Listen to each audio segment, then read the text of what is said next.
Peace. My bad. I set it for 5 o'clock. I was here like 5 to 5. I started messing with a beat. I said, let me fix this little part on this beat. And almost 10 minutes later, I said, oh shit. I was supposed to start. I'm here. What's good, people? Peace.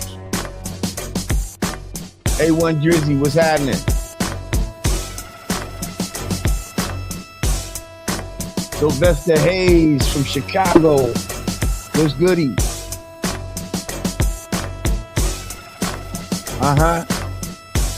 Real Estate Billy.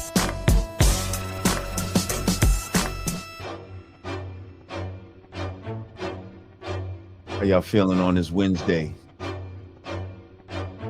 On this understanding day?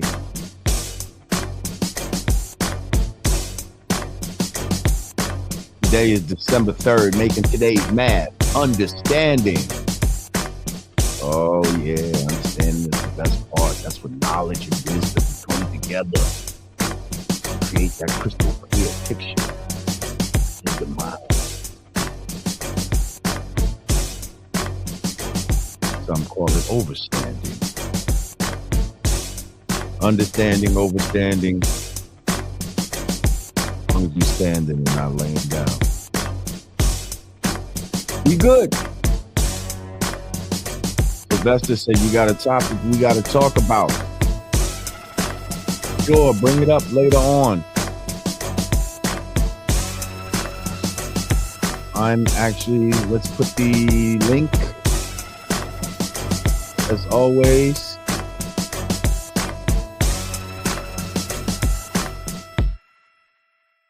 All right, y'all. Peace.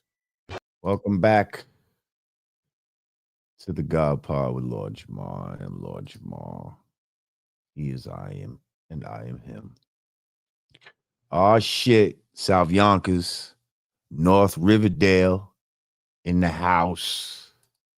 YO. The new self-proclaimed Hollywood on the Hudson. I see y'all. Wasn't Hollywood when I was coming up, I'll tell you that. Yonkers was ill back in the days. Slow Bomb. Fucking Cottage, Mulford, Ashburton, Warburton. All that good shit. Authors, Brown Eyes. Y'all know what I'm talking about. Said Hollywood heard you. Chapter Dawn, what's good? Peace, peace, peace. Everybody click that like button upon entering. It's only right. Click the share button. Let people know that we live right now. Let me see if I can pin that joint to the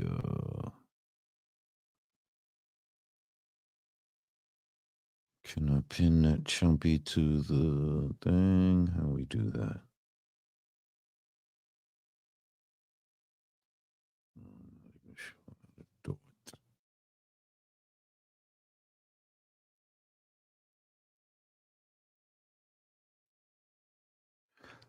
It's all good.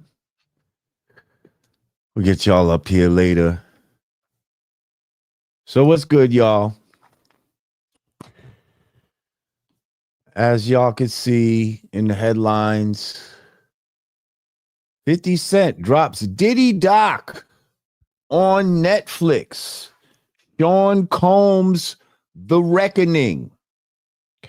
Now, how many of y'all sat for 4 hours, basically, and watched the doc?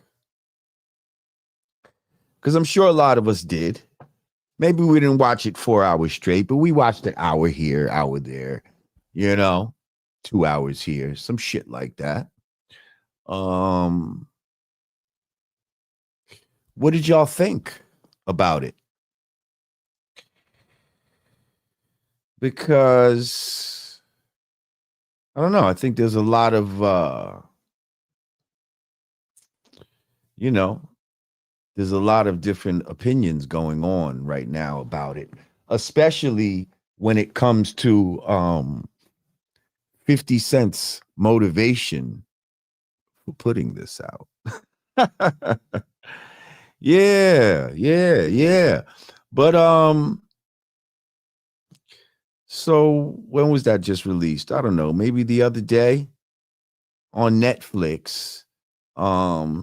There's a docuseries, Sean Combs, The Reckoning, which is executive produced by 50 Cent, Curtis Jackson. It has 4 episodes. And yeah, they basically go through, go through his life, go through, his rise and fall, basically. The first episode was called Pain vs. Love. And that episode details Sean Combs' origins, his transformation into Puff Daddy, and the tragic events of the City College stampede, which I had attended. I see you, Rashad. We'll get you up here in a minute. Yeah.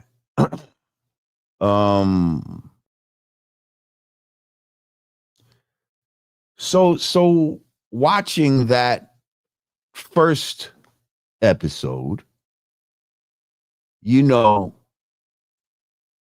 I guess for a lot of people, maybe if you didn't really know Puffy like that or was familiar with him in any kind of way, this kind of may have brought insight to you as far as, yes, he did craft who he was. Like, I have said this before in many interviews, Puff talks all this Harlem shit. I'm from Harlem. Bro, you're not from Harlem. Like, maybe your pops was from Harlem, your moms were from Harlem. You was from Mount Vernon. I know you from Mount Vernon. You used to be at the Mount Vernon high school parties, and you was one of those happy-go-lucky, dancing ass dudes. Like, high top fade, dancing ass dudes. Like, you know what I mean? Like, he was not no live nigga in any stretch of the imagination. Okay? So to see you, craft yourself into what appears to be a live nigga, what appears to be, someone who was always moving like that, was very deceptive, I would say. But listen, was he the first to ever do that? No, but he definitely became like a master at it. It seems like, like he really knew how to draw from certain elements. And that's another thing. When I watch his initial ascent and all of that, and people like Kurt Burrows and my man Tim Dog, fucking they're like, yo, Puff wasn't necessarily talented like that, but he was able to take things from the culture that was popping. He was able to identify certain things in the culture that was popping and bring that to the mainstream. And I think that's where his talent lies. Now, especially with Mary, if you notice, a lot of stuff they got from Pooh-Bah, from my man Grand Pooh-Bah, down to the name of the album. When they came with that, what's the 4-1? First of all, Pooh-Bah used to have, well, Pooh-Bah used to have an artist, right? That he was producing. I believe her name was Asia, right? He was really doing that Mary J, hip hop singing type of shit before Mary. Like, and to be honest,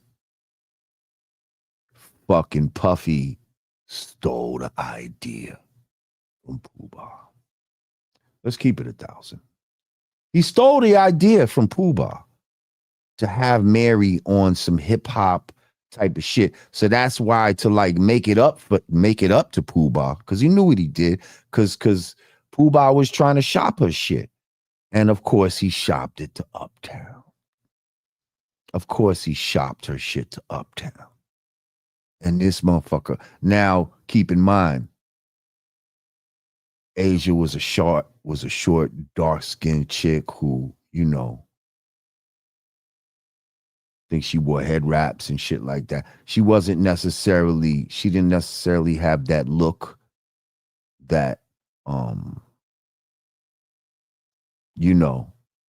people would have thought was mainstream at that time. You dig? So anyway, I just see what he did with Pooh-Bah as far as like taking the energy of what he saw was hot. Oh shit, Pooh-Bah's doing that with this girl. Shit, I got a girl that's prettier than her, and she could sing a little better. What if I make her do that type of shit? You know what I mean? And let me just pull Pooh-Bah in. I'm gonna fucking, you know what I mean? I'm gonna give him some bread so that he won't be mad that I took the idea type of shit. And I'm gonna get him to do a joint with Mary. But then later you'll see how, certain songs that Mary had, like when she even sung off the if you look in my life, you see what I see. Like, come on, that's inspired from the Wake Up shit. Like, my life, my life, my life. Like, yeah. So it was just kind of telling, man, of how, like, I've seen him move like this up close. So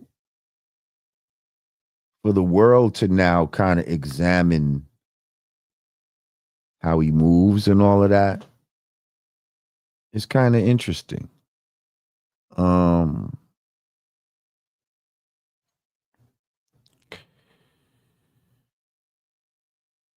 The next episode, first of all, let's talk about that City College thing for a second, because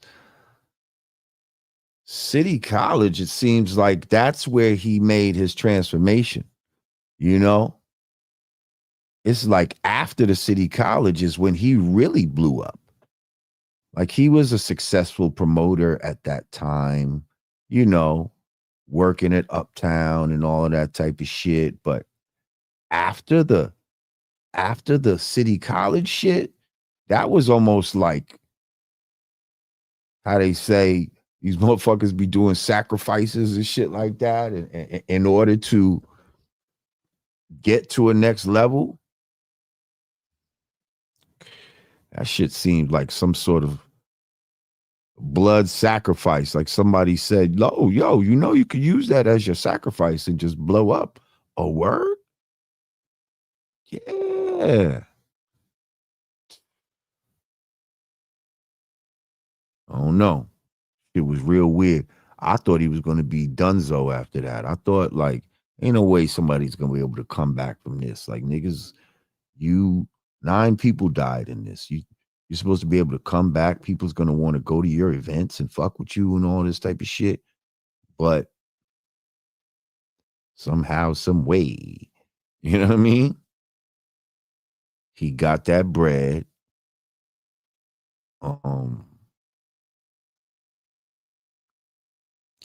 And he was able to maneuver some shit.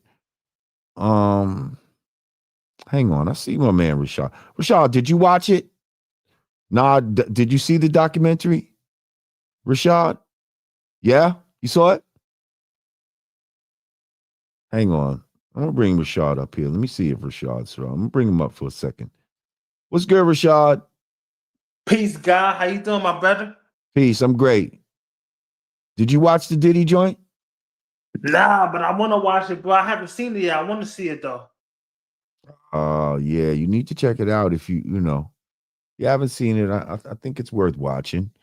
Yeah. There's a lot of stuff that we knew already, but at the same time, I feel like there's some footage that we haven't seen before.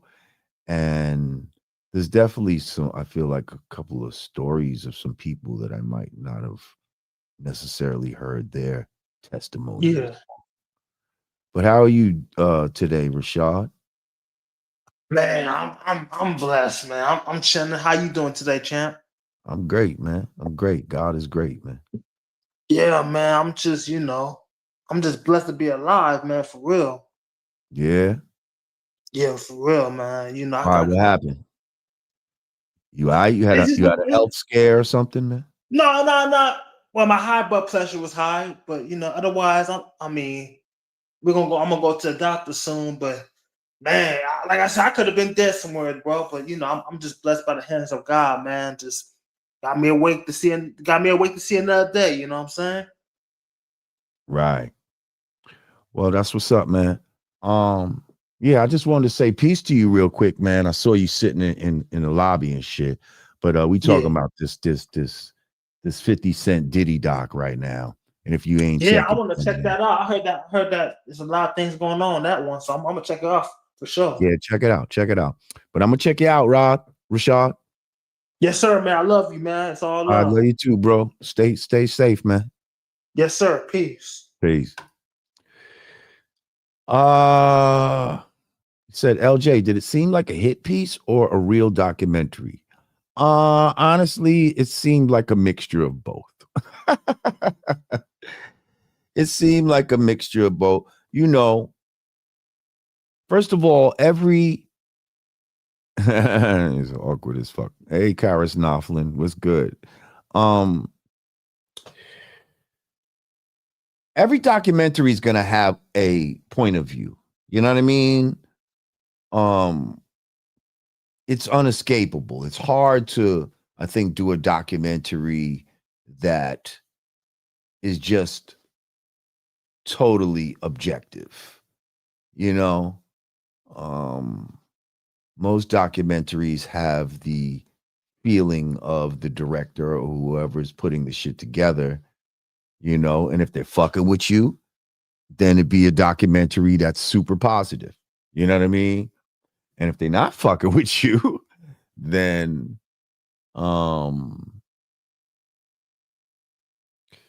oh yeah, if they're not fucking with you, then that will be evident in how things are spun. But I like this comment. Say, yo, Lord, talk about him not paying for Big's funeral. Wow, that was something. Now you see, if you was fucking with him, you might have left this part out. But when you not fucking with him, you intentionally make sure that this comes to light. Now, is that a hit piece? Like, no, I think it's relevant to know this and to see the mindset of a person. So apparently, when Big passed, Puffy is talking about, yeah, he's gonna have the biggest funeral New York ever saw and all this type of shit, right? So as the funeral plans are being made, and he starts to see the price tag of the funeral, this motherfucker says, oh, yeah, we still gonna do the funeral, but I'm gonna make Big pay for it. He made the funeral costs recoupable on Big's royalty.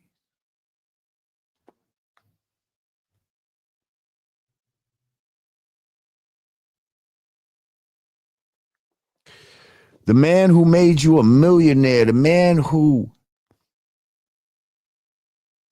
like, that was his first real artist. Him, Craig Mack. How much could the funeral have been?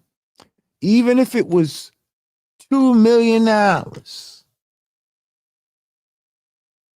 Nigga, my nigga, like, you've spent that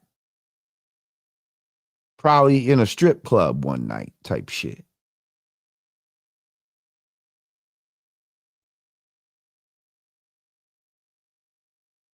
Like, that was some real scumbag shit. And I just want to say, I was one of the people out there. I didn't go to the Frankie whatever fucking funeral.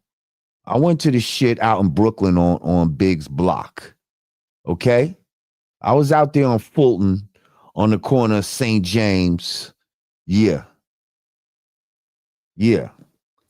I was on the southeast corner specifically.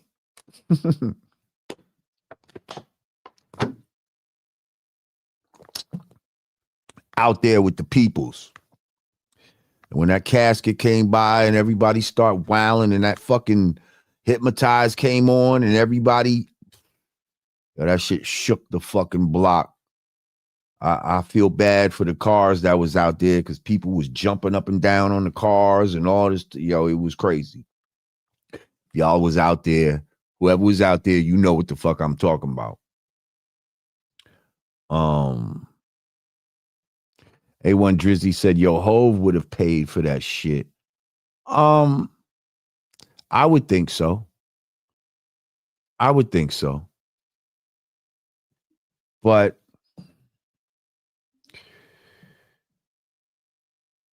yeah, like, so you see how, and it was saying in the doc also how he really tried to craft it to make it seem like him and Big were like best friends type of shit. When that wasn't necessarily the case. You see? But when it came to, you know, media and all of that type of shit, like, it was good for him to play it that way.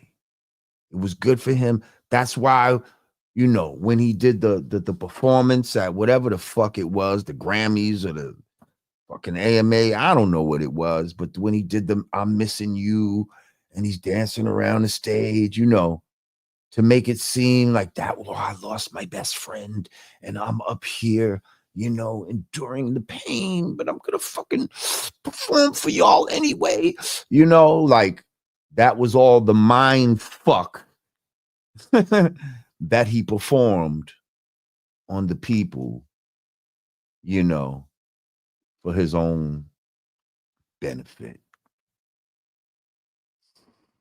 Yeah, that was scumbaggery right there. Like, to say you're gonna pay for the funeral and then find out, oh, this shit is way more than I thought it was, than I anticipated paying. Let me just make Big pay for it. It's crazy work.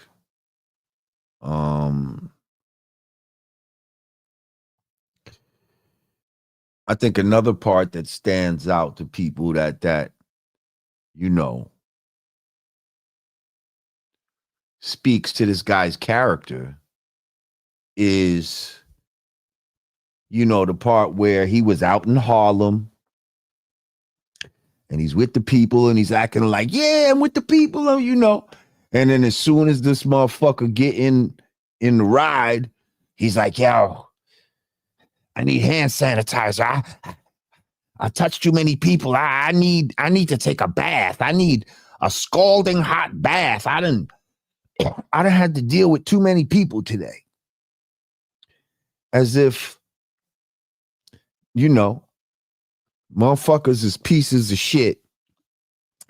And he didn't really want to have to deal with these pieces of shit, but he had to do it type of shit. So, you know, because trust me, when he's in a room full of rich white people and he's shaking hands and hugging motherfuckers, he don't walk out of there and say shit like that. He don't say, oh gosh, I just had to hug all these people and shake their hand. Where's the hands? I need a boiling hot bath. He would never say no shit like that. He wouldn't feel that way. And so they were saying fucking how he really doesn't feel comfortable with his own people. And that's very telling too, man. When you're not comfortable with your own people.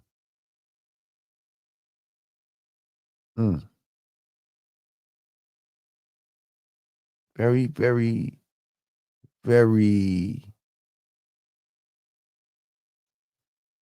telling, you know. But when you look at him when he was young and he was at what they said, Mount St. Michael's or whatever fucking Catholic private school that this motherfucker went to. The guy went to a private school. You know what I mean? Like, come on, man. They got pictures of him with his mom's dressing him up in furs and all kind of shit. Like, now, not saying that you have to struggle and all of this type of shit in life, but I'm just saying, like, you got motherfuckers that'll act like, oh, I had to get it out the mud and all this fucking stupid shit. He wasn't one of those. He wasn't a get it out the mud ass nigga. Okay? If you went to private school, you was good. You was good. If your parents had enough money to where they could have sent you to free school, but they decided to send you to a pay school? Come on. Not a lot of us had that luxury. Okay? They said, why every pick he take, his mouth wide open? I don't know. First of all these AI pictures that of him in jail is hilarious. They hilarious, and I hope nobody believes that these shits is real, but they are mad funny to look at and shit. Like, they got one with the little chump with the fucking ponytail. They got another one where he's chilling in the cell, and he got the baby oil in the back. A1 Drizzy said, I got kicked out of public school.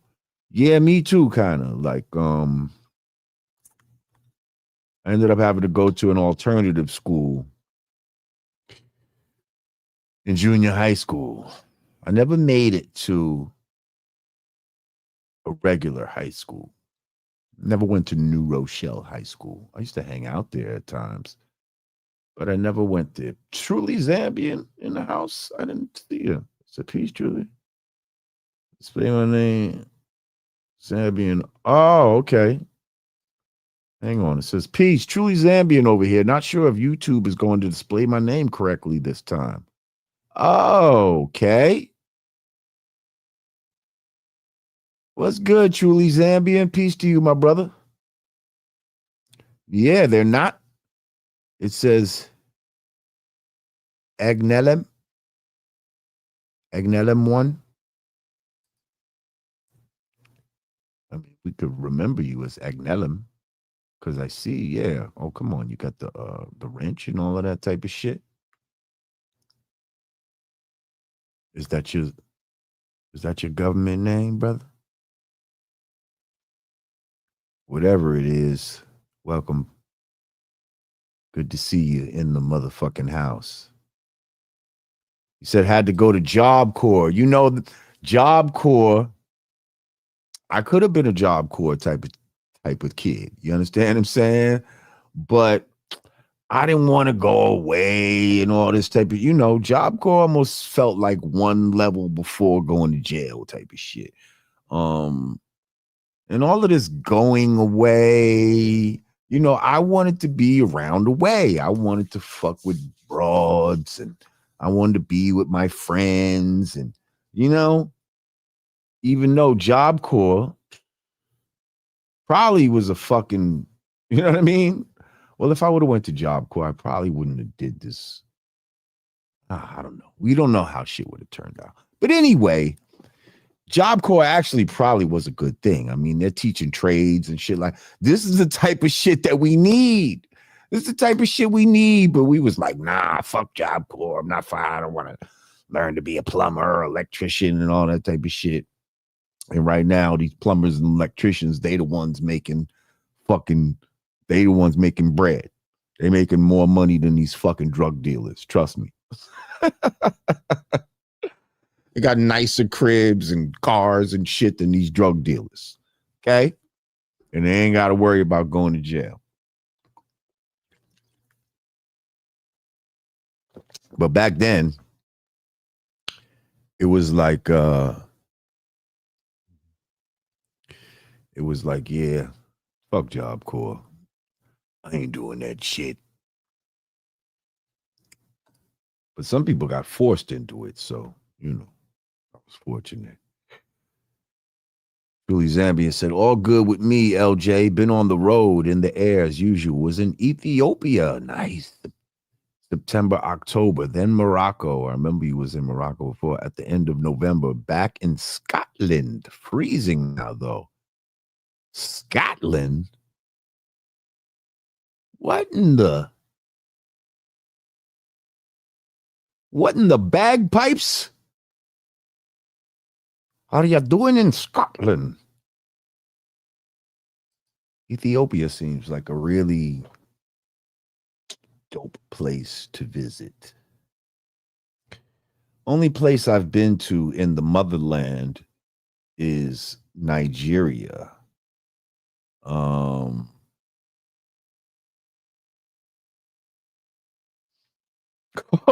And speaking of Nigeria, did y'all see that clip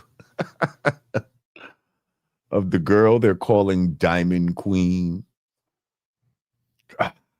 with the two guys? Now, first of all, for the record, I don't think she was having sex with those guys. Okay? If you saw what she was wearing, it looked like a jumpsuit. And unless there was some sort of cutout in the vaginal area, I don't see how these dudes could have penetrated her, But they still was getting freaky. Okay. They still was, she was still bumping back on that shit and making sexual faces. But I don't think they were actually penetrating the girl. I don't think they ran a train on this girl in the front row. Are y'all familiar with what I'm talking about? You gotta be, because that shit fucking went viral. I saw a lot of clips of this girl. If you didn't, there was look up Wendy Shay, some Wendy Shay concert. I don't even know who Wendy Shay is, okay? But obviously this is somebody that's big in I guess in Nigeria or Africa itself. And they were having a concert and the shit was mad packed and people was pushing and fucking, there was a video of this girl who, they was videotaping her. There was a dude behind her and it looked like he was, you know what I mean? She's looking back with that look in her eyes, kind of like this dude was penetrating her type of shit. You know what I mean? And then you seen his man behind him. And then later you see his man doing the same shit to her. And she's looking back and she's pumping and she got that look in her eyes that makes, she opening her mouth and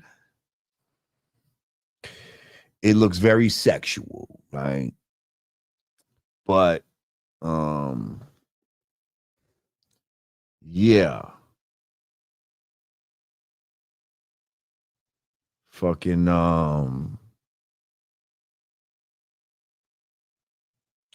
yeah, it didn't look good. It didn't look good. It looked very savage, to be honest.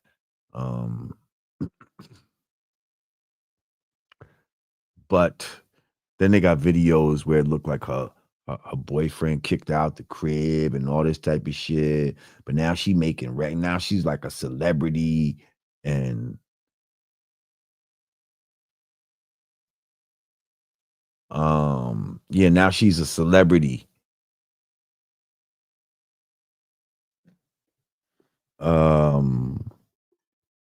Making songs and all this crazy shit.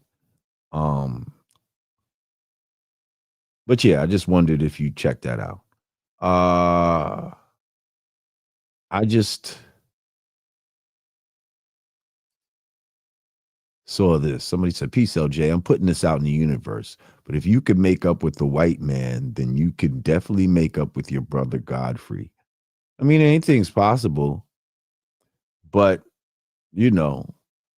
somebody would have to admit their wrongdoing. See, the white man admitted his wrongdoing. That's what was able to lead to something like that. If my brother Godfrey is not able to admit his wrongdoing and what he did, how would I be able to do that? But I appreciate you.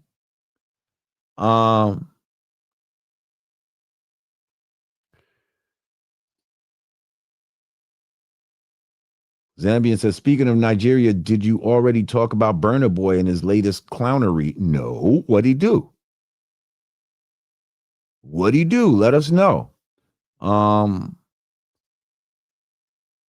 Said, Jamal, you been called it. Puff trying to steal your girl. That's what I wanted to talk about. So when I'm watching this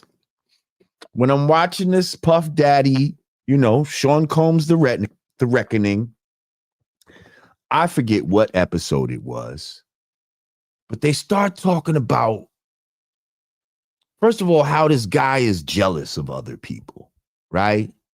And how he would try to go out of his way to try to steal niggas' side pieces and shit like that. And I'm like, oh, that's what that was about. Like, because I've told the story. I told y'all the story of how I had this little chick at the time, man. Little side, bro. It wasn't even like this is something that was known or whatever. Like I'm going around, yeah, me and homegirl mess around. It was a side piece or whatever, the type of shit. So that was supposed to be between me and her, but you know what I mean? And so when I'm at this party and dude approaches me and like, yo, I told homegirl to go with you tonight. First of all, in my mind, I'm like, how you even fucking know that I'm messing with this broad? Two, who the fuck are you to tell her to go with me? Like, you is the corny motherfucker from Mount St. Michael's or whatever the fuck, private school you went to. I know you as that. How dare you approach me who been alive, nigga? Okay, who been getting broads for a very long time. How the fuck are you gonna approach me, talk about, yo, Playboy, yo, I told her to go with you tonight. as if you had some sort of power over her that I, couldn't possess. And the only power it could have been was money. That's all it could have been. Because it wasn't your masculinity or, your fuck game, whatever the case may be. Like, it wasn't none of that. If you thought that was true, it could have only been your recently acquired bread.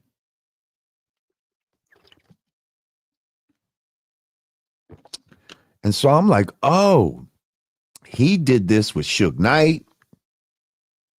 He did this with Eric Sermon, because now that I remember, I do remember that I think they were saying that Eric Sermon was dealing with Misa back in the days. Now he was saying that Misa was his friend in the doc.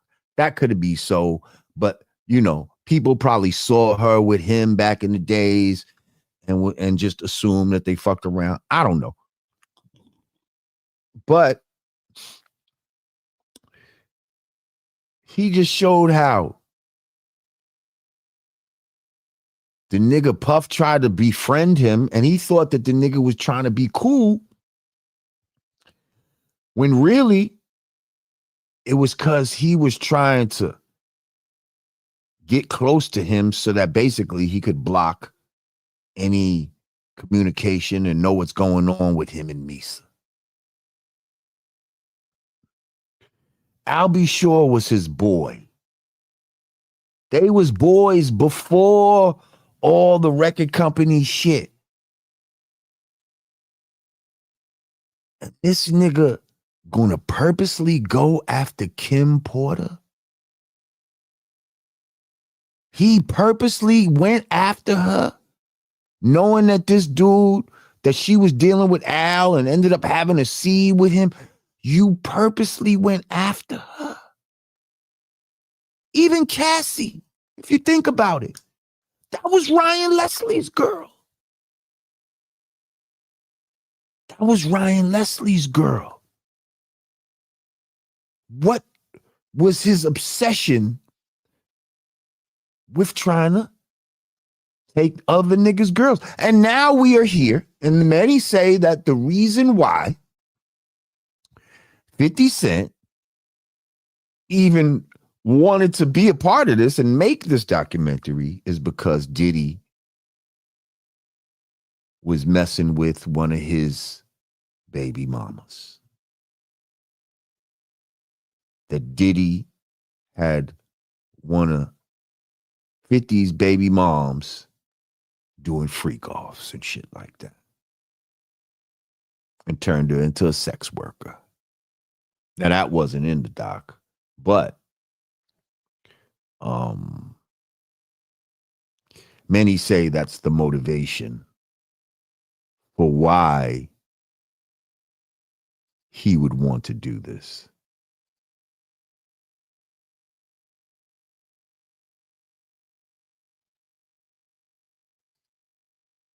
$77 figures. Thank you. He said, keep it a stack. God, 50 mad, his baby mama a jump. Yeah, that may be true. It may definitely be true. Oh,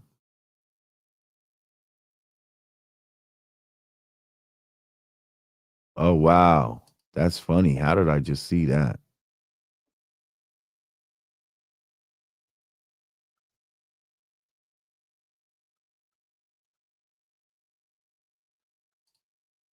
Somebody said, A Boogie said, peace, Lord. And Elijah Williams, a girl I went to college with in the early 90s, said she knew you. Yep, that used to be my old girl back in the days. That was my old girl. She was no good, though. She was no good. She's the type that can get easily stolen. But nah, peace to her. Peace to her. But yeah, she wasn't lying. A Boogie. Um, but yeah, I don't know, man. Like,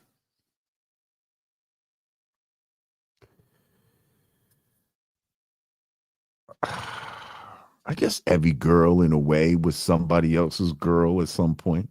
You see what I'm saying? Unless you catch you a virgin or some shit like that. Even a virgin might have had a boyfriend that she just didn't have sex with before. You know what I mean? So, but to try to go after somebody's girl is just weird, man. It's just weird behavior. Like, again, what does that say about your character? You know? And especially people that you consider to be friends. Like, okay, me and Puff, I wouldn't have called us friends, but we were acquaintances, right? We were cool. At one point, I knew Puff, he knew me. I didn't think there was anything negative between us. Now, was it a case where he met Shorty, he happened to mention my name, and then that's what made him like go after her type of shit? Like, oh, word, you mess with homeboy? Oh, well, let me fuck with you type of shit. Like, was that the situation? Or was she already fucking with him? And, she was just a freak like that. And then in passing, he was like, yeah, who else you fucking? And she told him she was fucking with me. Was it some shit like that? I don't know.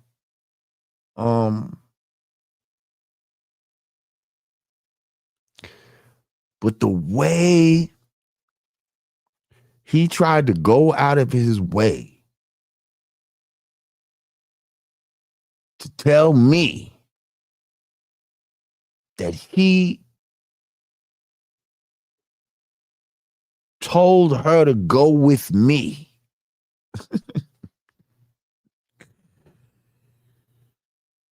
That was just like, that was mind blowing to me. And did I go with her? Of course not. I left her and him where they were standing. Fuck out of here. Now you done spoiled. You know what I mean? Now she's spoiled. I don't want that. I want to fuck behind you, nigga. I don't want to fuck behind you, puppy. I'm good.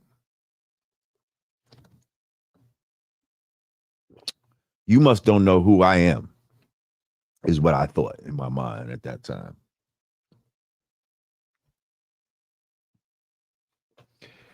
You don't understand that she was just, when I seen her in the club, it was like, oh, there's an import from New York here.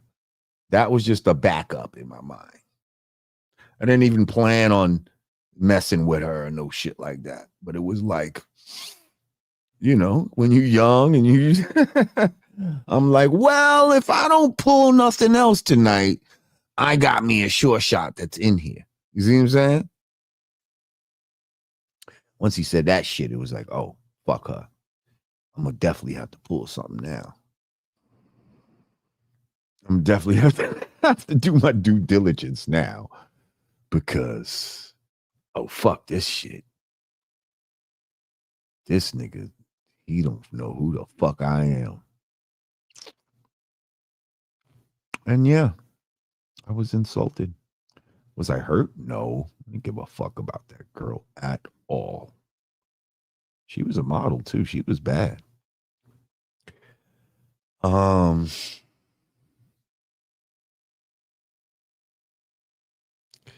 Yeah. But when I watched it, I said, wow, this is really a pattern of behavior. Even to the point where, let's forget just girls, right? They were showing how he was kind of jealous of Biggie and Tupac's relationship. And that he may have put a wedge in between that. Huh? Because Big and Tupac was close. They was close. I seen when Pac used to let Big come out and, you know what I mean, in the middle of his set and do partying bullshit. I was like, wow. And Pac was super big at this time. And I'm like, wow, he didn't have to do that. He really fucks with this guy.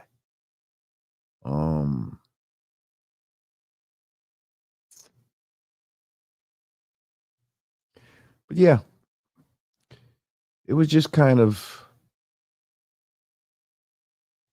you know, when you're able to be on the inside and see some of this shit from behind the scenes,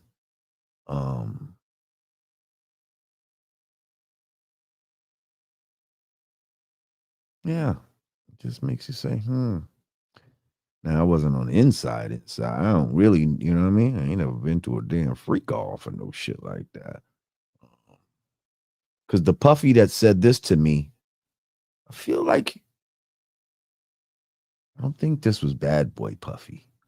I don't really remember. If it was like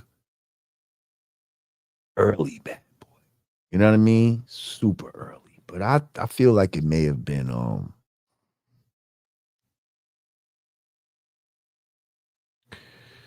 think it was like a late Uptown Puffy. I don't remember.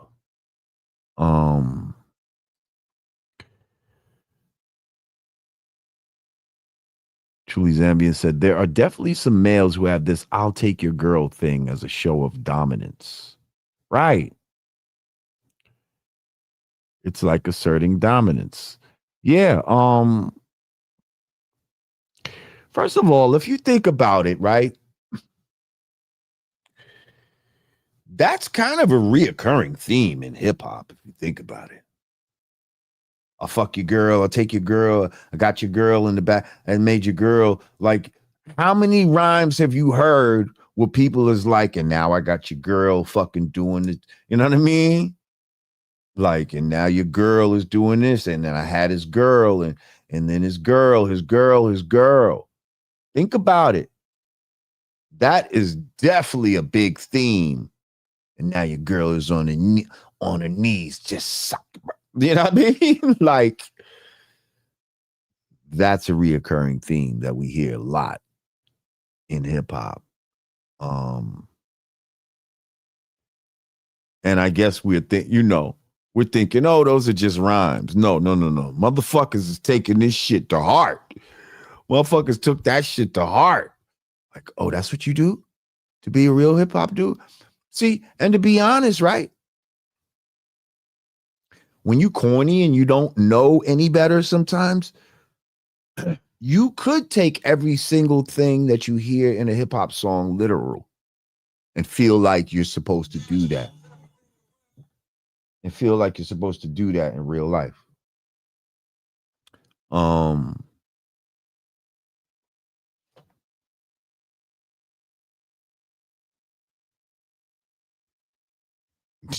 Yeah. So maybe, people listening to all these hip hop songs, I'll take your girl, and then I had your girl doing this, and then do like Puffy is like, oh, is that what live niggas do? They take niggas' girls. Okay. Note to self. Take niggas' girls. Note to self. Learn to take niggas' girls. Or it's just to see, when you're such a lame, you kind of you might need goals. You might need goals for yourself to see if you've unlamed yourself. Let me see if I could get this nigga's girl to see if, you know what I mean? Because if I could get her, that means I'm not a lame. That's right. Steal your hoe. I'm even guilty of it. And steal your hoe. DJ Green Hornet. See, that's a real DJ right there. That's a real DJ right there. DJ Green Hornet. Oh yeah. What I say? I said, now brothers get gel when they see the God swell. Something mad because I got your girl under a spell. Me and her had a talk and she said she wouldn't tell. Now I got her on a train on the way to Nurse Shell. I said, your girl want a stroke, but yo, I didn't provoke. Now I got a leg behind her neck in a yoke.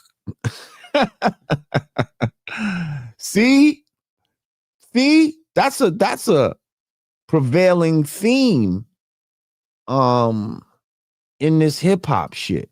Now, was I really taking niggas girls back then?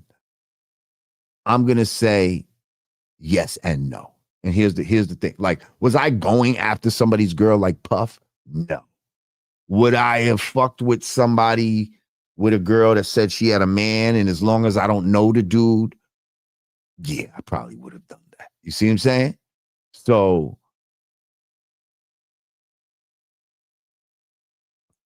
I think it all kind of depends, like,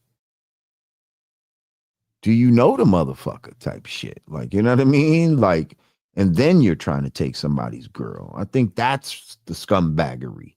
If you know, if you meet a girl and she's feeling you and all this type of shit, and then, you know what I mean? And then you like, you got a man? And she's like, yeah, and y'all continue to talk. I don't think that's necessarily the same thing.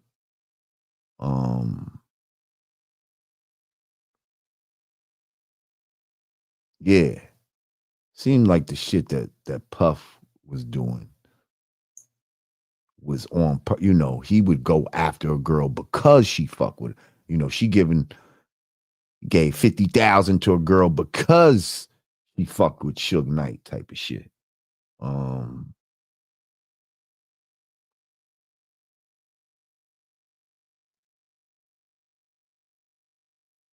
Yeah.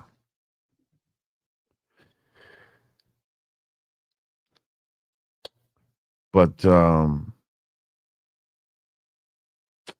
yeah. The Diddy Doc. Check it out. Now, hang on.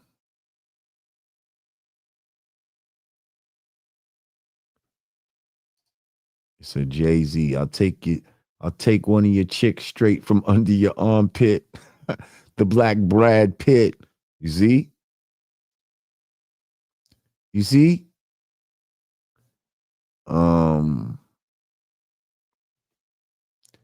Yeah, it goes on and on with this hip hop shit, taking niggas' girls in rhymes.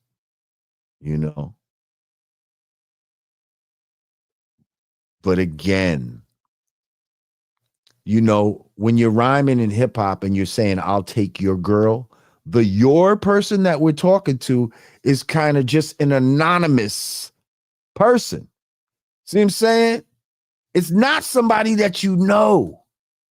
It's not like I'm going to take Steve's, you know. See, now, a hating ass nigga in a song is the nigga like Jesse's girl, okay? I'm going to take Jesse's girl. Like, he specifically targeted Jesse's girl, okay? That's some Puff shit right there.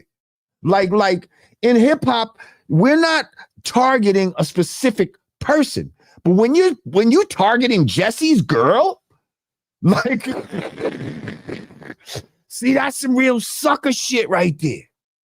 I bet you Jesse's Girl is one of Puffy's favorite songs. I bet you he geeks out to Jesse's Girl in the crib. He's like, yeah, I'm gonna take, that's right. Gonna fucking take Jesse's girl. Oh, man. Like, that scumbaggery. You wish you had Jesse's girl. You see how specific that is? When it's like, I'm going to take your girl, who am I talking to? I'm talking to you. I'm going to talk. You see what I'm saying? And in a way, it's to make everybody scared. But since you're not talking to nobody directly, you're almost saying it to everybody. Yo, the arrogance of us hip hop niggas, huh? To say shit like that in rhymes, like, yo, I'm gonna take your girl type of shit. Yeah, Rick Springfield was a foul nigga. He was a foul nigga. God damn. But see, there was a lot of other foul niggas. You know why? Because how did that song become a hit? How did that song become a hit? I'll tell you why. Because there was a lot of other motherfuckers that felt the same damn way. They said, I seen the ass on Jesse's girl too, God damn it. I want some of that Jesse. I want some of Jesse's girl. And not for nothing, I heard that Jesse's girl being given from her backseat of the motherfucking, in the backseat of a pickup truck. So there's that. There's that about Jesse's girl too. Ill Al Scratch featuring Brian. I'll take her. Oh, good one, A Boogie. Looked her up and down and said, I'll take her. And that's a line from EPMD. Looked her up and down and said, I'll take her. Yeah. Wow, we are really obsessed with taking niggas broads. That's crazy. Who started that? Let's do a little hip hop forensics, right?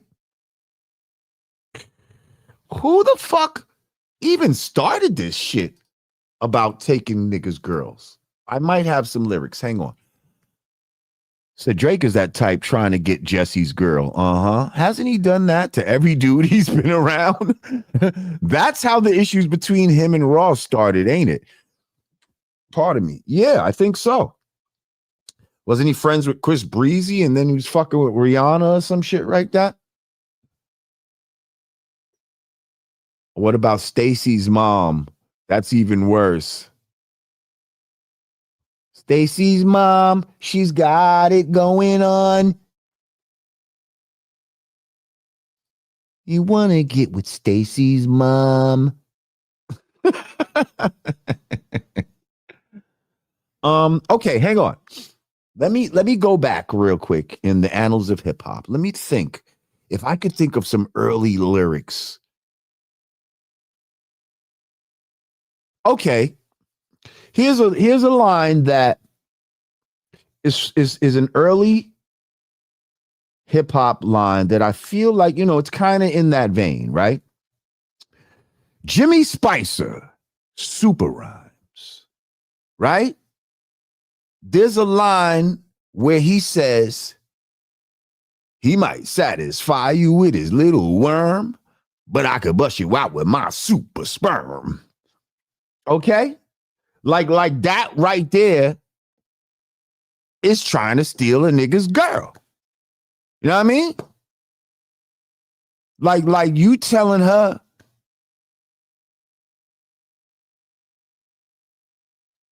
you being satisfied with this nigga with this little meat. But if you come get some of this super sperm, that, you know what I mean? I'll have you going crazy. So why would you tell her that? So that she'll leave the nigga with the little worm. And that's early hip hop. That's super early. That's early. I'll take your broad music. Early take your broad music.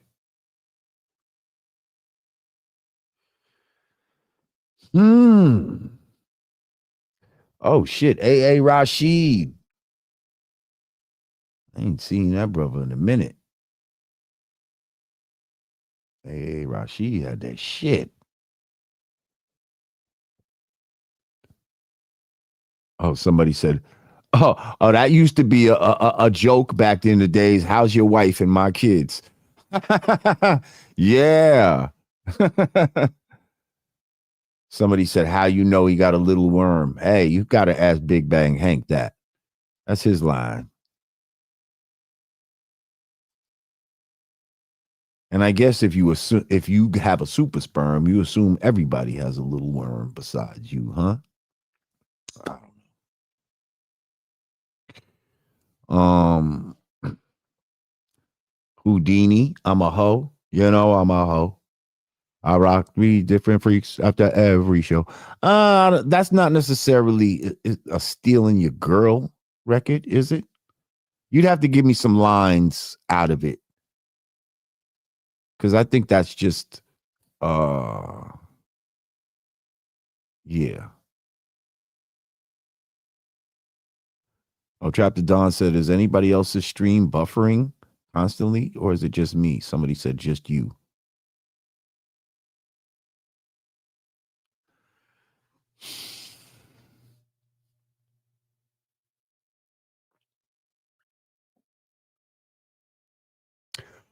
Let's take it. Shit, maybe it goes before hip hop. How about? I think I really trust you too much. I think I really trust you too much. What was that about? That was a song about a dude who used to leave his man around his girl, thinking that everything was gravy. And fucking the friend was piping out his girl. Yeah? No, walking in the rain. That's not a I'll take your girl type of that's him catching a girl cheating type of shit. There you go. Right. I said it. Bobby Womack. I wish he didn't trust me. Uh-huh. Uh-huh. They said Bobby Womack crazy ass started this shit.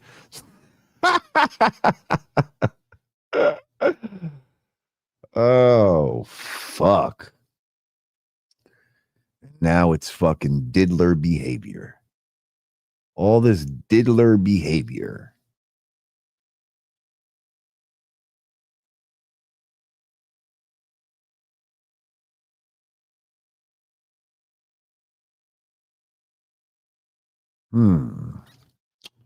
Well, all I can say is your boy took that shit to heart.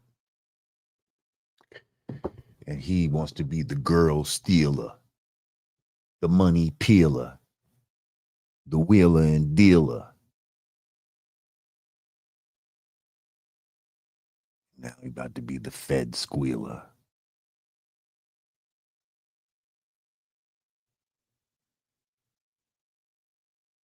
They said the Navy SEALs have a saying, trust me with your life, not your money or your wife. Yeah.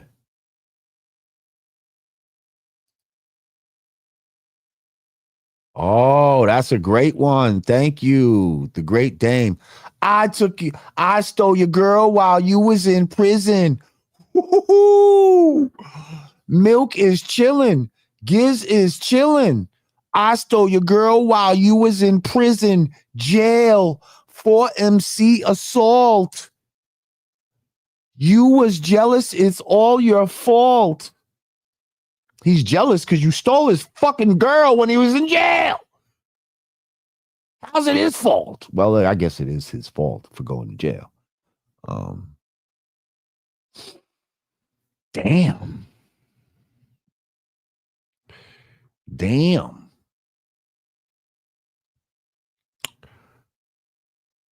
Listen, I'm drinking a lot of water. Can I take a piss break real quick? I'm gonna take a quick piss break. Maybe what can I play real quick?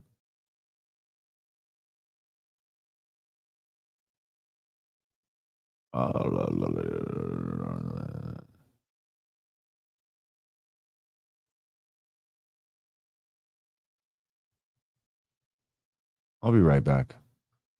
I have a bathroom down here now. That's why I couldn't. I told y'all that a couple weeks ago. You said such an elegant tune. Just the remix. Let's address the elephant in the room. Had to get the legend. Let's address the elephant in the room. Let's address the elephant in the room. Furious 5. You said such an elegant tune. Yeah, he was there, y'all. Let's address the elephant in the room. Yeah, act like I'm talking shit. The elephant in the room. Let's address the elephant in the room. Respectfully, we chefed up the recipe. Some young black American Bronxites in the 70s recorded performances on cassette tapes and handed out flyers at high schools for promotion for the next days. The sound attracted adolescents from different ethnicities, predominantly black and some Puerto Rican specifically. Drug dealers, stick-up kids, and dust heads were in the audience. They frequently gathered for our performances, had rap in the chokehold. The few Puerto Ricans that rock with us, their friends would ask why you hang with them Cocolos. No faking it, you had to be proficient if you was doing it. Just Cool Herc, but no other Jamaican influences. We the gods of rap, because rap is our racket. And anybody else that claim to be God, you being catfish. So Fat Joe, KRS, you misrepresenting my history with that 50-50. This is Raheem, get with me. We set such an elegant. We just setting the record straight. Let's address. This ain't no hate in the room. Let's address. Let's address just the difference between create. Let's address it. Let's address the elephant in the room. The elephant. Hip hop thing was started by such foundational black American youth. The elephant in the room. Everybody else had to follow suit. You heard? Let's address. And like I said, the elephant. Shout out Maricans and Jamaicans. I know you think I'm hating, but you had no influence in creation of this hip hop. Your participation was tip top, but black Americans showed you how to rip shop. Have you forgotten that we taught you how to dress?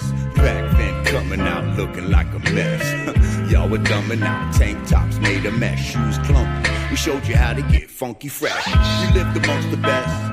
We helped you learn the language, so at school you wouldn't flunk the test. Let's address the elephant in the room. The elements came from Bam, that man grooms. Breaking's just another dance that came from the culture. Don't be like the other man and act like a vulture. All day influence is FBA. I'll say it's true right to this day. You said such an elegant tune, man. Let's address the elephant in the room. I love my Puerto Rican. Let's address the elephant in the room. I love my Jamaican. Let's address the elephant in the room. I love all my people from the Caribbean. Such an elegant tune. I know we grew up in New York together. Let's address the elephant in the room. Let's address the elephant in the room. I love y'all, and that's the real elephant. Peace. The elephant in the room is that hip hop likes to steal niggas' girls. That is an elephant in the fucking room, man. We're gonna have to just come to grips with it, god damn it, because it's true. I'm the type of guy that will steal your girl. I'm that type of guy. LL was creeping in that song. You know, LL, could he be one of the most could he be one of the biggest offenders when it comes to this? Like, think about his song, Hey Love. Yes, I know Brand Nubian Steal Your Hoe was fire. And yes, first of all, I produced the beat. And we're talking about this type of shit. Steal Your Hoe. That's the... Oh, shit. I forgot. That's the name of the song.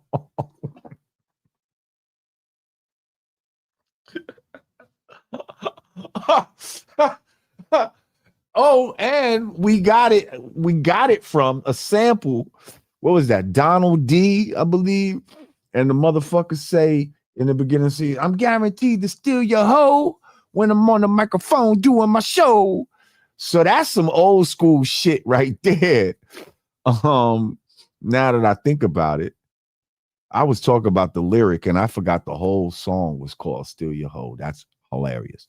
But anyway, LL gotta be the biggest offender of this shit. Like, Hey Lover. Think about Hey Lover. It was Sunday at the Rucker, some shit like that. you're walking with your man. You know what I mean? And all this type of shit. And you walk by me and you're looking so fly, and I got to make you mine. And now that was some real fucking Diddy shit right there. Like, he made a whole song about peeping another dude's girl and fucking really putting the plot on her. You see what I'm saying? Like, again, in Steal Your Hoe, it's not like, oh, yeah, I seen this nigga's girl and now I'm fucking, you know what I mean? I know who the nigga is exactly type of shit. It's not like that. It's just a general statement. But like L in that Hey Lover joint, nah, he's very diabolical. Like, in his approach, like, he's letting you know. He's trying to entice, I'm tonguing you down with vanilla ice cream. Yeah. Licking his lips on it. You know what I mean? He doing all this strategic shit on these broads. Working out. Licking his lips. Making hits. Come on. How they was supposed to fight against that? He knew he was taking niggas' girls. That was LL.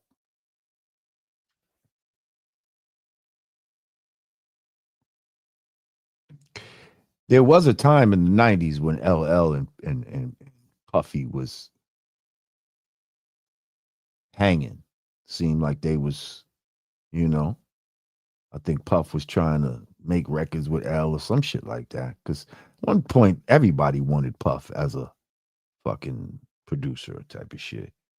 But I think he might have liked L for that type of shit. Yeah, L is a girl stealer like me.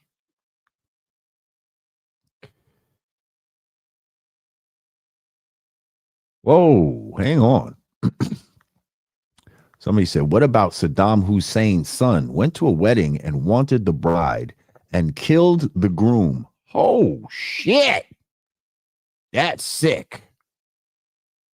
No, that's what we talking about on steroids. Yeesh.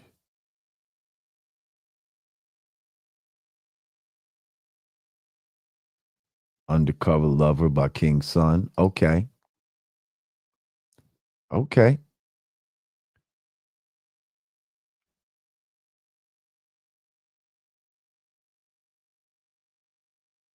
Who do you love?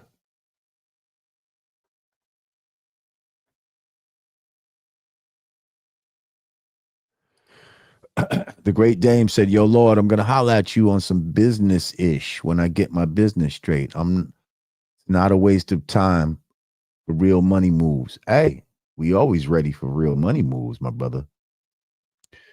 You hit me when you're ready.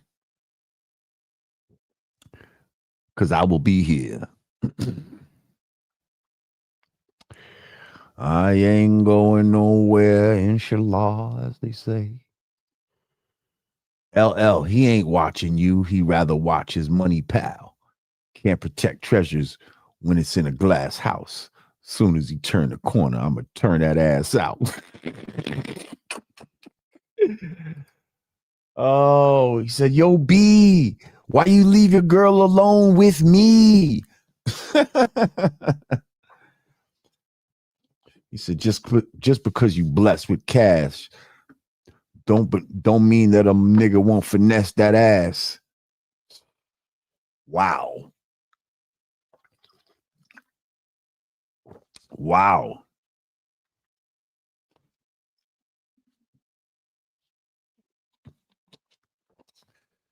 So did this somehow lead to a lot of disharmony in the household? Were we guilty of causing disharmony in the household? All these plotting ass niggas. And with all the women out here, why should you have to plot on somebody else's girl?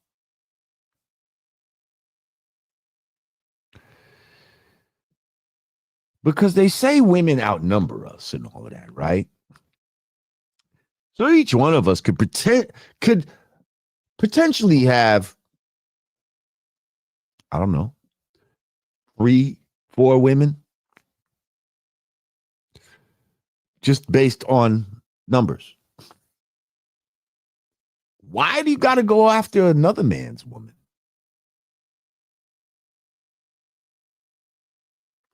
It's just a thought. I say answer, it's some ego shit. Just to make you feel good, just to see if you have the power. See, a lot of people want to have power. They want to see what they could make a motherfucker do.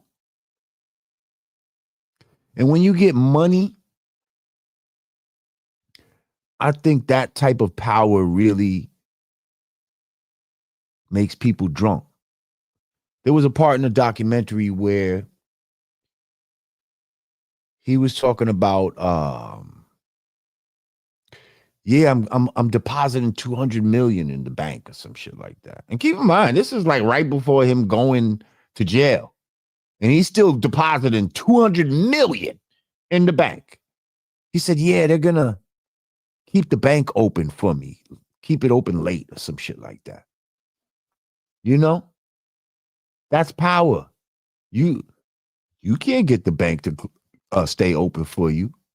You ain't got that kind of bread where they're gonna be like, "Oh, no, we'll keep that shit open so you could come deposit that bread up in here."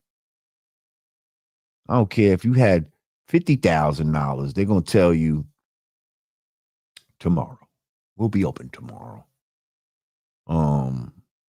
200 million, they're gonna keep that motherfucker open late for your motherfucking ass. Just like certain motherfuckers could get, people like Puff can go shopping where they close down the whole department store, and you just go shopping just by yourself, you and your peoples, without worrying about other people around you, type of shit. That's the type of power that these motherfuckers want. So now they be wanting it in every facet of life. Let me see how I could bend the rules, or let me see how I can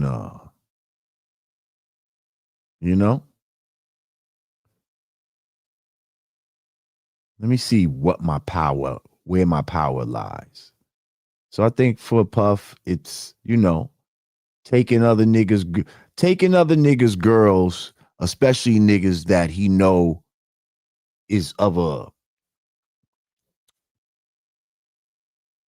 maybe a different caliber than him. You know what I mean? Dudes that might really be live, motherfucker. He want to see if he can take their girls. You see? Because he's not really that dude. So let me see if I could really take one of these live niggas' girls. You know what I mean? Do I have that power? Let me see if I can get, Cassie to fuck escorts and drink their cum for me and all this crazy shit. Like, that's all power, trying to feed some sort of power dynamic where you want to feel powerful, But let's analyze it. The need to feel powerful like that, right, comes from somebody who probably truly feels weak. Huh? When you strip all that shit down, he feels weak. And if he didn't have the bread, who would he be? Who would he be? Like, if Puff didn't make all that money, What about him is admirable? Like, what about him makes you say, I would want to be like him? I would want to be a man like that. I could see him as a good example of what? I'm just wondering. I'm just thinking out loud. Do y'all have an answer for that? Because I think for a lot of people that, you know, if you took that out of the equation, if you took money out the equation, there wouldn't really be anything for you to like look at them and be like, nah, that motherfucker is, you know, he's got something to add on to society type of shit. Like he's valuable other than having money. A Boogie said Kurt Burrows seems like too weak of a man to be in the music business at a high level. I ain't gonna hold you. I used to hear that name Kurt Burrows a lot. I wasn't really sure who he was. But watching his story and all this type of shit, I'm like, bro.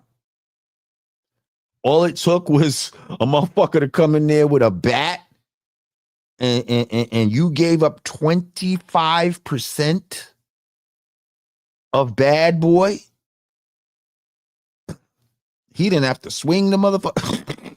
It wasn't a gun, nothing. You didn't get hung off a balcony, nothing. Like, I don't know, man. Like,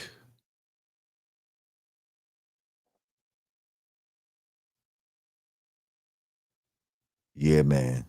I might would have had to call his bluff. Nigga, do what you gotta do. Break my legs. I ain't giving up this 25. And when you break my fucking legs, you're gonna get fucking sued for that too, bitch. So I'm gonna have my 25 and the money I get from you fucking assaulting me right now. So go ahead. Do you? I could be like, damn, he thought this shit through. He thought this shit through. Yeah, I'll risk a broken leg to fucking keep this 25 mil or whatever the fuck I was due to me. You gonna tell me that you wanted to keep your job and you still wanted to be good, and he came at you with, but I'm gonna give it back later. I just need the 20. That's like the government saying they're gonna give you back your rights after they take your rights. Why would they do that? Why would anybody do that? Why would I put you at a weaker advantage and then give that advantage back to you later? The fuck? What sense does that make? But some people are trusting, some people are not confrontational, you know? And I don't think you can get through the world, and especially the business world, by being a non-confrontational person. I think you got to be ready for confrontation. Embrace it when you need to.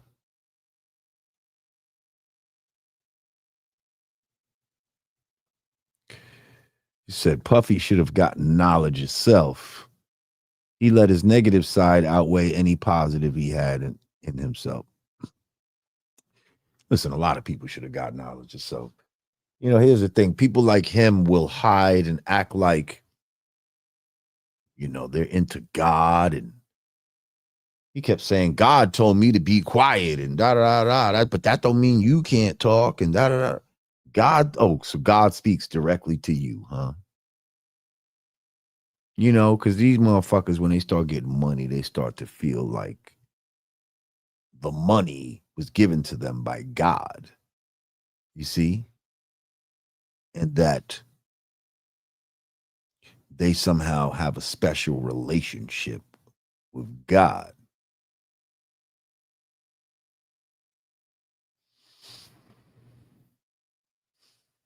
but you out here doing godless things.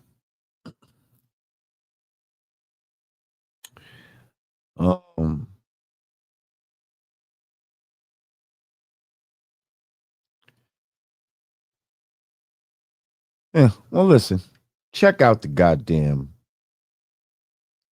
Sean Combs, The Reckoning, and see what you get out of it. Before I go, I wanted to talk about the homie Byron Allen.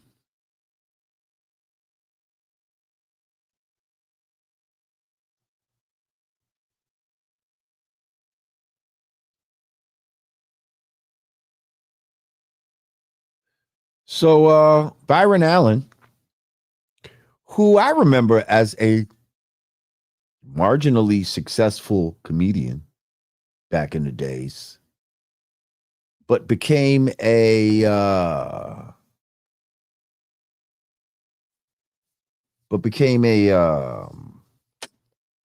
like a business tycoon, man. This motherfucker's a business tycoon.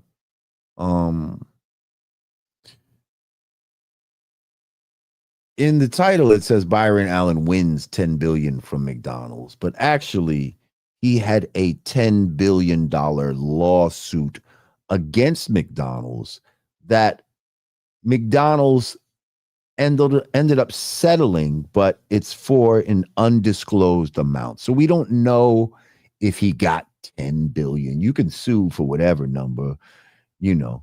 You sued for 10 billion, but you only got 2 million. You know, we're not sure what the terms was.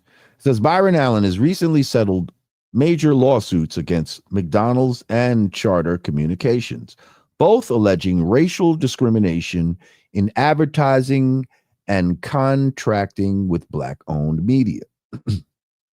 Settlements reached in June 2025 with McDonald's and in February 2025. Oh, he must have just. Okay, at the top. February 2025 with Charter. Resolve claims that these companies excluded Allen's media companies from general advertising budgets. While settlement terms are confidential, they include an acknowledgement of McDonald's commitment to Black-owned media, and a similar agreement with Charter in a previous case involved extending carriage terms for the Weather Channel.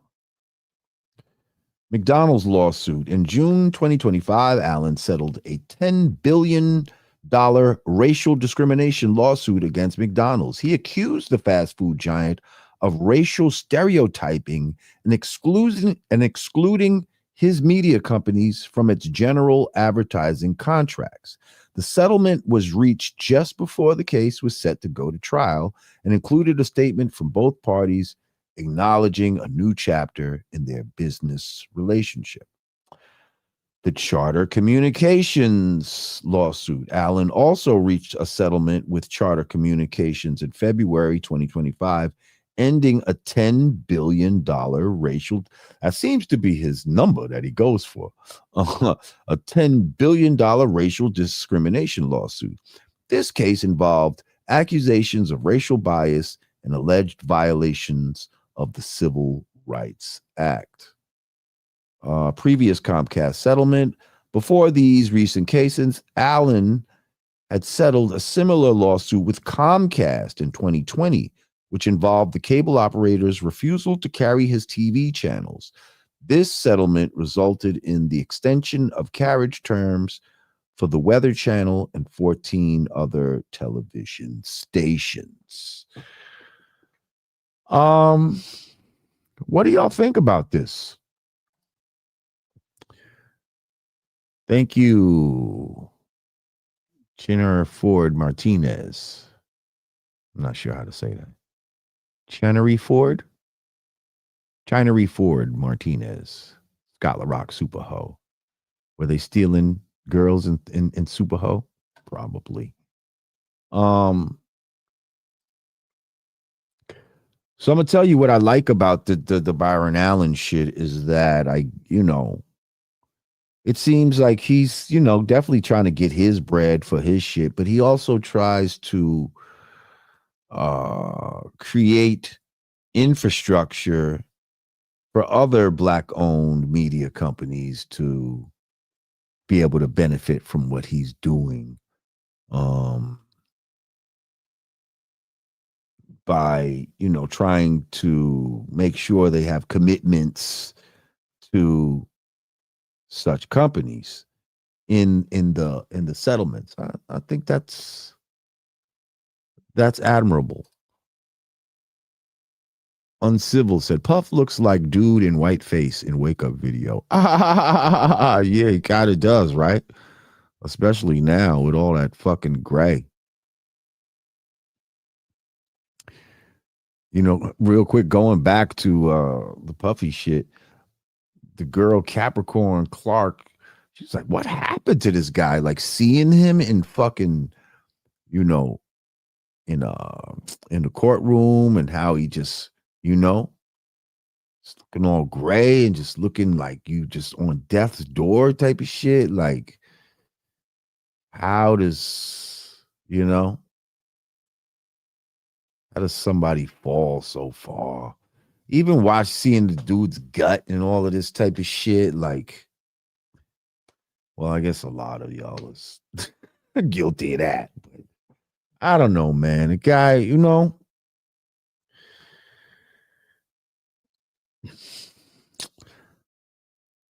it's like you have all this money and shit like that, but you could still tell motherfuckers is not happy, yo. It's not just called age. Somebody's spirit of justice. It's not just called age.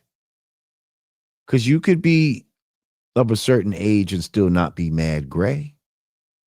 Still not have to have a pot belly and, and be out of shape and all this crazy shit.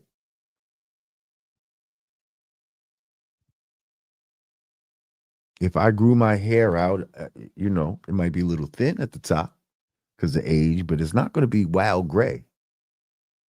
Look at my beard. You see a little gray here and there, but it's not like it's wild gray. And I don't do nothing to my shit. You know what I mean? There's no dyes, only juices and berries. Yeah. So I feel, it's definitely a lifestyle. It's not just age.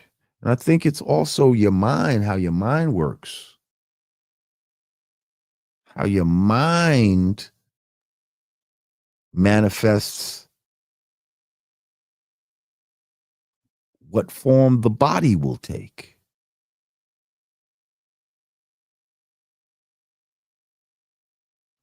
Right. Self-care is not expensive or an age thing. But you feel like when you have money, you should have more time for self-care. You should have more access to things to take care of yourself. But that doesn't seem to be the case a lot. People will get money and get wild fat from eating out all the time and all this crazy, you know what I mean? Like, yeah. We got to get our shit right, people, especially at a certain age. Really, all through your life, you should be maintaining yourself. You shouldn't, throw 20 years away and then think, oh, I need to get back in shape. Nah, like a motherfucker like me, all through my life, I've been paying attention to nutrition, portion control. I might have not always been in the gym and shit like that, but I never was like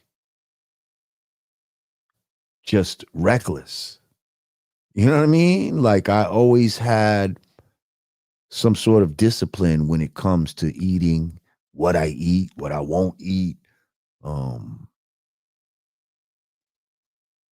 I feel like a lot of people don't have that. They don't have that discipline. And that's why they be fucked up when they get to a certain age. They say what you don't use, you lose. You know, so they say you lose your testosterone when you get older. No, that's only if you're not doing anything, if you're not using it, if you're not working and making your body feel like it needs testosterone, then it's not gonna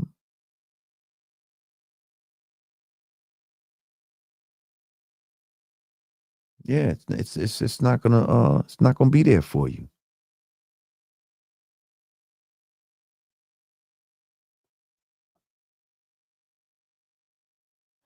Oh, hang on. I wanted to bring that up real quick. He said, I couldn't believe he was pressing and taking people women. It definitely wasn't because of his looks. Eric Sermon should have smacked fire out of Puffy behind Misa. Now, so I'm remembering a story in the doc where Eric Sermon said Puffy swung on him over Misa. And that he told the nigga Puffy, yo, come on, let's go around the corner type of shit. Let's go around the corner because they was gonna fight type of shit. But Puffy got in the car for them to go around the corner. First of all, this is kind of odd because if I'm about to have a fight with a nigga, I say go around the corner. Usually we just, wherever we at, we walk around the corner. I've never seen where like two niggas who had a beef got in a car together and drove around the corner. I'm just saying, it's a little weird, right? But he said that that's what happened, right? That he got in the car, they drove around the corner. He said he was going to put the beats on them. But before they got a chance to fight, the nigga Puff said, hang on, let me play some shit for you. And that's when he played them Biggie Smalls.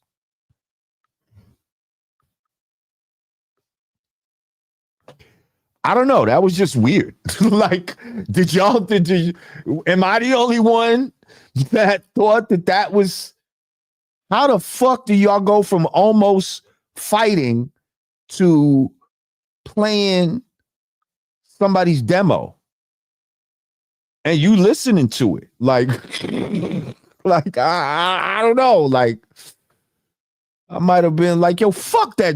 You know what I mean? Can you play something? Niggas, we gonna fight or what? Like, nigga, you just swung on me. What the fuck? You want to play it? I don't know, man. That was weird. Maybe I'm bugging. Maybe I don't know. What do y'all think? And so the crazy part about that story is that Puffy can't fight. Exactly. Somebody said, yeah, that part was hilarious. Trap to Dawn said that part. It was.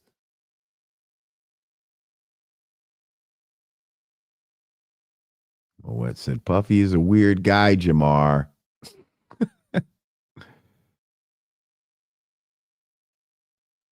Somebody said, yeah, I didn't believe that story. And I rock with Eric Sermon, but that didn't sound right.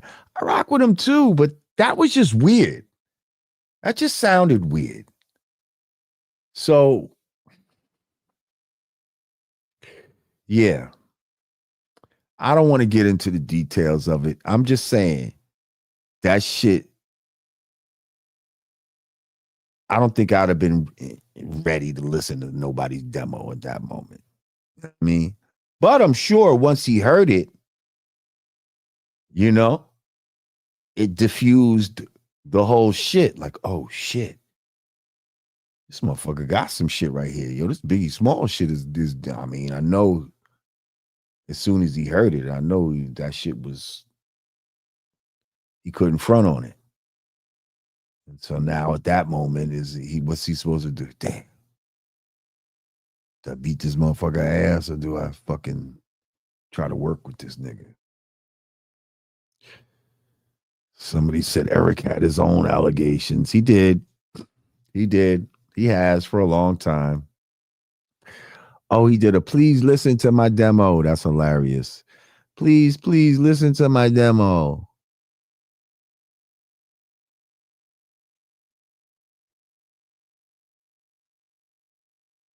Yeah. Yeah, we said that earlier, Pamela. Pamela Lee. Diabolical to have a deceased person pay for their own funeral and then take credit for it.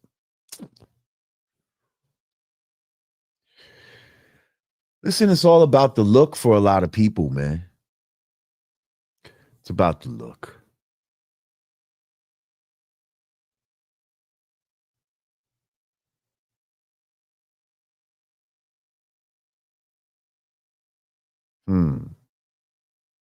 Okay. Eric Sermon had songs with Big, so it all makes sense. We understand the Craig Mack connection and how he got involved with Diddy. Shaking my head. Yeah. Well, listen, man. Shout out to Byron Allen for, doing what the fuck he do. Shout out to 50 Cent for shaking shit up as usual, whether you agree with him or not. See, the thing about 50 is he don't give a fuck what y'all feel about what his motivations are right now. This motherfucker, he's just laughing his way to the bank. And he's just got one more television credit under his belt. And that shit is just making him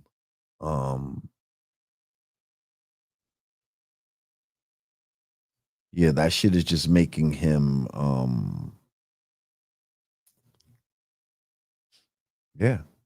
just richer and richer and more powerful, how will he use his power? I heard he just gave out 1,000 meal things on Thanksgiving. I don't know if it was turkeys. I think it was whole meal packages. That's a good thing. That's a good thing. And I think this was it was well done, actually. Somebody said Diddy Smalls is the illest. Well, listen, I'm about to get out of here.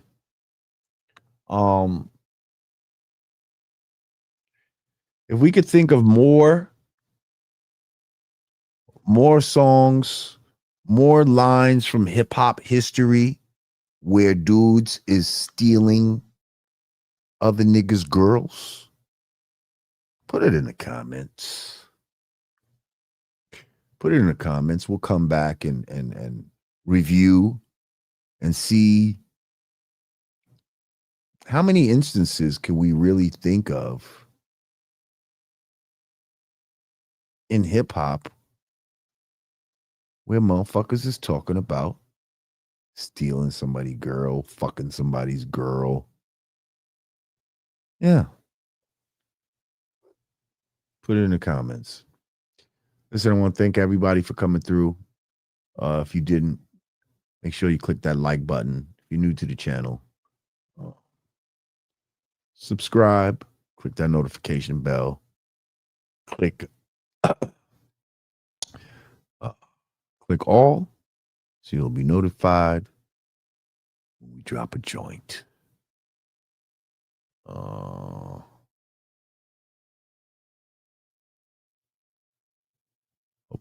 Hope everybody enjoyed their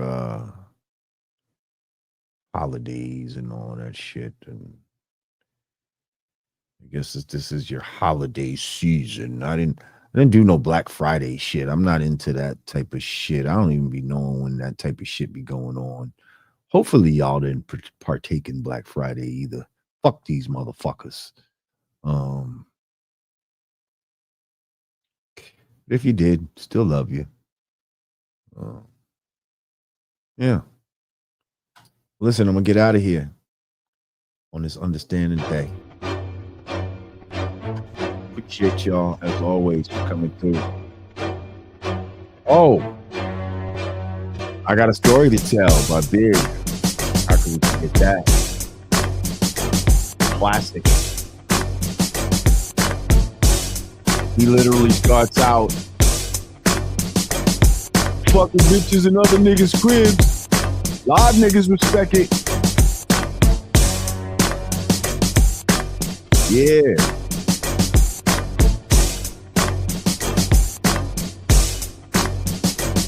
All right, y'all.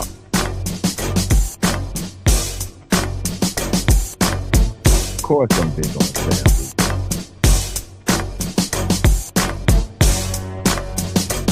Family's the foundation of society.